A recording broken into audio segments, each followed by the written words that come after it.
Today mga ka-Jack, no, nandito tayo ngayon sa General Trias. Meron tayo ditong isang Toyota Vios, no. So, ang ating issue, as usual mga ka-Jack, is ito, kanyang shifter bushing, no.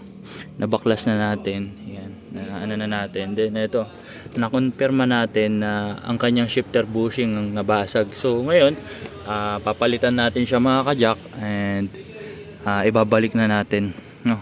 Kasi ito na-stuck daw sa reverse and hindi nila mailabas kasi along the highway mga ka-Jack, hindi nila may buwelta and wala, hindi talaga magamit. So pati itong van na nasa likod is hindi din magamit. So ngayon pag naibalik na natin yan, pwede na itong makaalis and magagamit na rin nila yan. So yan, umpisa na natin.